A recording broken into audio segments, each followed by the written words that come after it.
డ్రగ్స్కి వైసీపీ ప్రభుత్వం ఆంధ్రప్రదేశ్ అడ్డాగా చేస్తుందని గతంలో కూడా గుజరాత్లో దొరికినటువంటి డ్రగ్స్ మూలాలు విజయవాడ సెంట్రల్ నియోజకవర్గంలో వైసీపీ నాయకులు రిజిస్ట్రేషన్ చేసినటువంటి కేర్ ఆఫ్ అడ్రస్లో దొరికినాయి. ఇవాళ ఏదైతే బ్రెజిల్ నుంచి ఒక కంటైనర్ 25 టన్నుల కంటైనరు వేల కోట్లు, దాని వాల్యూ కూడా ఇక్కడ మన వాళ్ళు వాల్యుయేషన్ వేయడానికి కూడా లేదు. ఆ వాల్యుయేషన్ కూడా అంటే అన్ని వేల కోట్ల డ్రగ్స్ ఇవాళ ఆంధ్రప్రదేశ్లో మూలాలు దొరికినాయి. అంటే ఇవాళ వైసీపీ నాయకులు దాంట్లో జోక్యం చేసుకొని ఆ కంటైనర్ని ఓపెన్ చేయనీయకుండా ఆ కంటైనర్ని స్వాధీనం చేసుకోకుండా అడ్డుపడ్డారనంటే ఎవరున్నారో దీంట్లోకి అర్థమైపోతూ ఉంది. ఇవాళ సజ్జల రామకృష్ణారెడ్డో లేదా ఇంకొక ఆయన వచ్చి జగన్మోహన్ రెడ్డికి వైసీపీకి చెందినటువంటి మరకలు మాకు అంటించాలంటే అది కుదిరే ప్రసక్తి లేదు.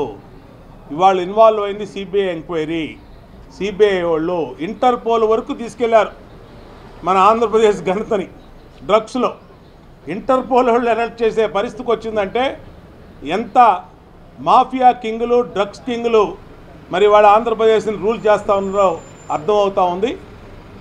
వైసీపీ ప్రభుత్వానికి ఇవాళ నిన్న దొరికినటువంటి డ్రగ్స్ కంటైనరే ఇవాళ కేర్ ఆఫ్ అడ్రస్.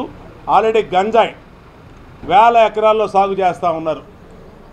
దేశంలో ఎక్కడ గంజాయి దొరికినా దాని మూలాలు ఆంధ్రప్రదేశ్ వైపే కనబడతా ఉన్నాయి. ఆంధ్రప్రదేశ్ అనే బయటపడతా ఉంది. ఇవాళ మొన్న గుజరాత్లో డ్రగ్స్, ఇవాళ మళ్ళీ వైజాగ్లో డ్రగ్స్. ఇవన్నీ కూడా అధికార పార్టీ వ్యక్తుల, అధికార పార్టీ యొక్క అండదండలతోనే జరుగుతూ ఉన్నాయి. దీని మూలాలు మొత్తం బయటకు తీస్తారు.